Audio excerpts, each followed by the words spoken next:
पिछली वीडियो में हमने हिमाचल प्रदेश पटवारी 2019 के क्वेश्चन पेपर के हिंदी सेक्शन को सॉल्व किया था। और इस वीडियो में हम इसके इंग्लिश सेक्शन को सॉल्व करेंगे, बस इस छोटे से इंट्रो के बाद।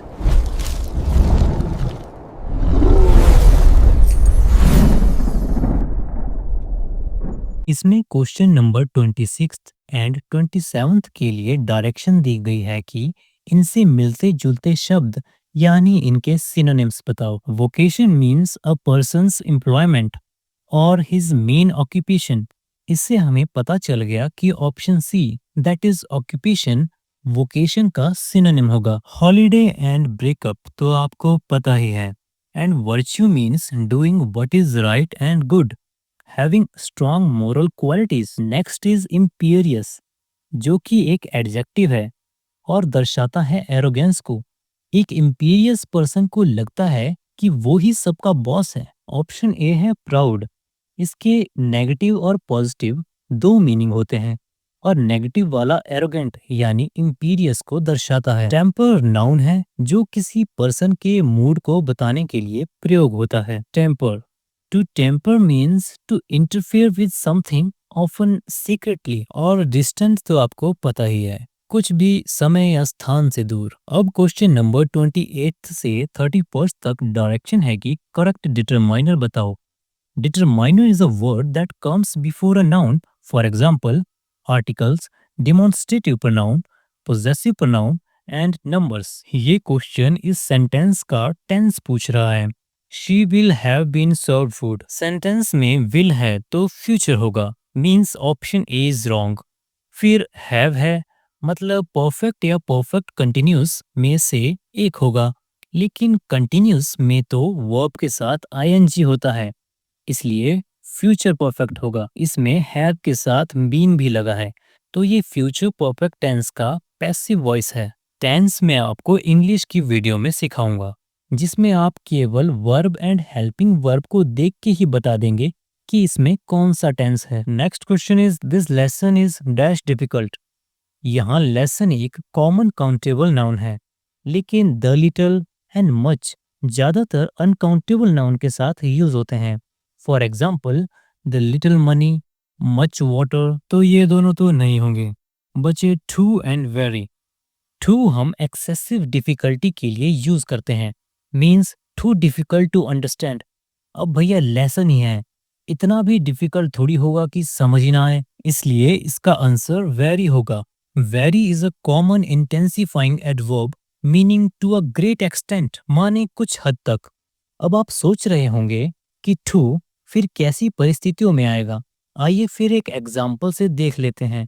This box is too heavy for me to lift alone, means अकेले नहीं उठा सकता, एक्सेसिव डिफिकल्टी, इसलिए इस सेंटेंस में वेरी नहीं टू आया। अब साधारण शब्दों में समझे, अगर आप किसी चीज की पॉजिटिव क्वालिटी को बढ़ाना चाहते हैं तो वेरी यूज करें, और अगर आपको किसी चीज के बढ़ने से नुकसान या इच्छा के विपरीत कुछ दर्शाना है तो टू यूज करें। अब next question one word substitution का है। अ वर्ड और law no longer in use is called obsolete. Obsolete का मतलब होता है नो लॉन्गर प्रोड्यूस्ड और यूज्ड या out of date. Option B outdated भी आंसर हो सकता था, लेकिन इंग्लिश और हिंदी में हम जो ऑप्शन क्वेश्चन के सबसे करीब है उसे ही आंसर मानते हैं। बाकी बात करें सिनिक की, तो ये वे लोग होते हैं जिन्हें विश्वास होता है कि सभी लोग मतलबी होते हैं और अपने फायदे के लिए ही चीजें करते हैं। एंड रेटिसेंट का मतलब होता है reserved, quite, not sharing much। Next question is I love my books so much so that I cannot dash them। इस क्वेश्चन में एग्जामिनर कैन नॉट के बाद पार्ट लिखना भूल गया, लेकिन आप लोग तो बहुत तेज हो, आपने ऑप्शन सी विद कर ही दिया होगा, जो सही है पर आधा, क्योंकि पार्ट विद एक फ्रेजल वर्ब है विच मीन्स गिव अप और लेट गो ऑफ समथिंग। इस क्वेश्चन में ये पर्सन अपनी बुक्स को लेट गो नहीं करेगा। बाकी ऑप्शन भी देख लेते हैं। Part from which means separate from a person और प्लेस, तो पर्सन या प्लेस से अलग होने की बात आएगी तो हम पार्ट फ्रॉम यूज करेंगे, और किसी चीज से अलग होने की बात हो तो पार्ट विद यूज करेंगे। बचे पार्ट बाय और पार्ट विदाउट ऐसे कोई फ्रेजल वर्ब ही नहीं होते। नेक्स्ट क्वेश्चन पूछता है कि करेक्टली स्पेल्ड वर्ड बताओ। इसका एक रूल है, I before E accept after C. Means ई से पहले आई आएगा लेकिन सी के बाद ई आएगा और फिर आई आएगा। Therefore correct spelled word is deceive. Next question article का है और आर्टिकल्स को हम साउंड से पकड़ते हैं। ए ई आई ओ यू की साउंड के साथ एन और बाकी के साथ ए आता है। और कभी स्पेसिफिक पर्सन या ऑलरेडी नोन चीज की बात हो तो हम डेफिनेट आर्टिकल द का यूज करते हैं। इस क्वेश्चन में वन आइड में व की साउंड है तो आर्टिकल ए आएगा। नेक्स्ट क्वेश्चन पूछता है ऑडेसिटी का सिनोनिम बताओ। Audacity means willingness to take bold risk. इस हिसाब से इसका सिनोनिम हुआ बोल्डनेस और इसका अपोजिट होता है timidity which means lack of courage और कॉन्फिडेंस। अलर्टनेस आपको पता ही होंगे और ह्यूमिलिटी का मतलब होता है नम्रता या विनयशीलता। नेक्स्ट क्वेश्चन है मैलिस का एंटोनिम बताओ।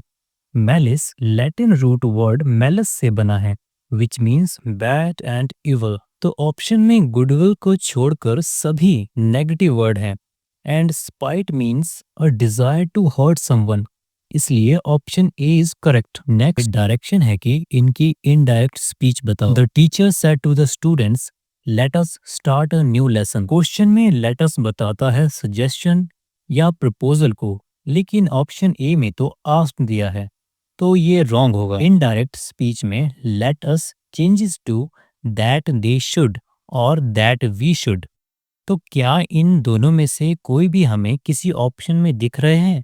हाँ, ऑप्शन डी में दैट दे शुड। बस इतना ही चेक करना था। नेक्स्ट डायरेक्ट स्पीच है he said to his teacher good night sir. It is an optative sentence which express wish और ग्रीटिंग। इसमें सर भी यूज हुआ है जो कि रिस्पेक्ट को दर्शाता है, इसलिए ऑप्शन ए तो इसका आंसर होगा नहीं।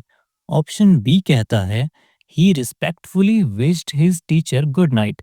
ये ऑप्शन सही है क्योंकि क्वेश्चन में सेड टू है जो कि पास्ट को इंडिकेट करता है और इसमें भी वर्ब की पास्ट फॉर्म विश्ड यूज की गई है। ऑप्शन सी में बिट्स दिया है जिसे हम फेयरवेल या ग्रीटिंग कहने के लिए यूज करते हैं, लेकिन बिट्स सिंपल प्रेजेंट में है तो ये ऑप्शन भी रॉन्ग होगा। ऑप्शन डी में बिट की सेकंड फॉर्म बेड दी गई है जो पास्ट में है तो ये ऑप्शन सही होगा।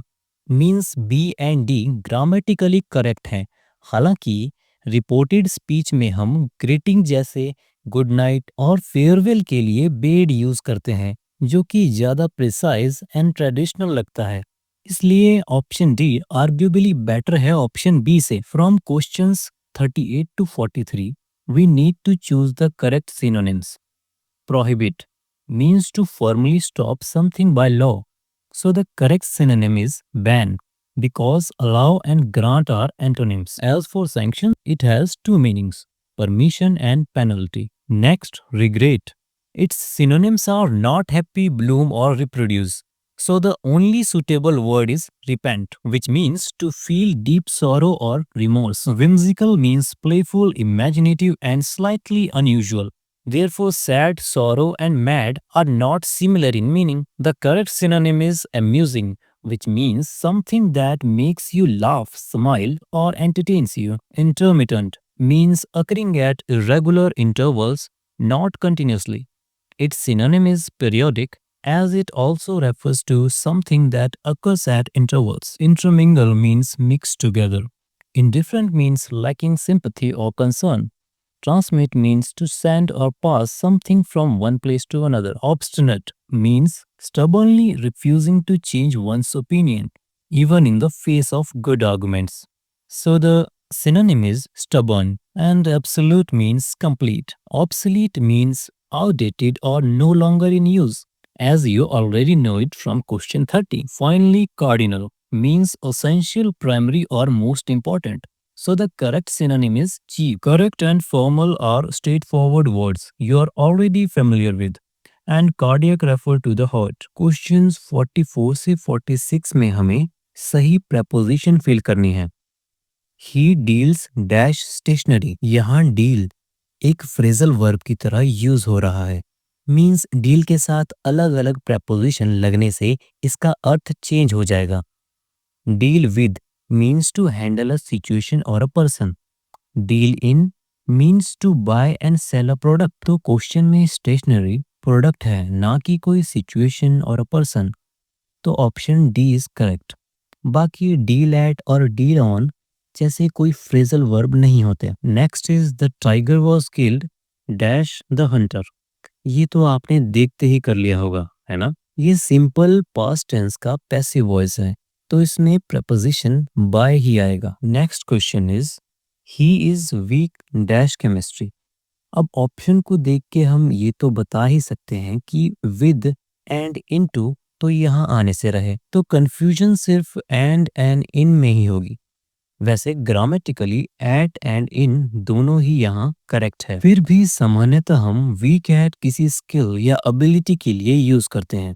For example weak at tennis और वीक एट पब्लिक स्पीकिंग और weak in commonly used for academic subjects और स्पेसिफिक एरिया ऑफ नॉलेज, इसलिए ऑप्शन बी ज्यादा अप्रोप्रिएट होगा। बाकी एग्जामिनर के मूड पे डिपेंड करता है, ये तो आप भली भांति जानते होंगे। सारे सोर्सेज आपका आंसर करेक्ट बताते हैं, पर एग्जामिनर अलग ही आंसर को सही माने बैठा होता है। नेक्स्ट आर्टिकल बेस्ड क्वेश्चन है, तो आपको पता ही होगा कि प्रॉपर नाउन से पहले कोई आर्टिकल नहीं आता। यहाँ Kalidas and India proper noun है, इसलिए इनके पहले आर्टिकल नहीं आएगा, और सिर्फ देखते ही option B C and D गलत हो गए। अब आप बोलेंगे अरे शेक्सपियर भी तो प्रॉपर नाउन है। हाँ है, पर यहाँ ये एक कॉमन नाउन की तरह या बस क्वालिटी बताने के लिए आया है। मीन्स कॉमन नाउन के पहले आर्टिकल लगता है, therefore option A is correct. Next question, we reached safe and sound, which part of speech sound is. चलो इस सेंटेंस का ब्रेक डाउन कर दे पहले। इसमें वी प्रोनाउन है, रीच्ड वर्ब है, सेफ एडजेक्टिव है, एंड कंजक्शन है, और साउंड एडजेक्टिव है। एडजेक्टिव नाउन या प्रोनाउन को डिस्क्राइब करता है।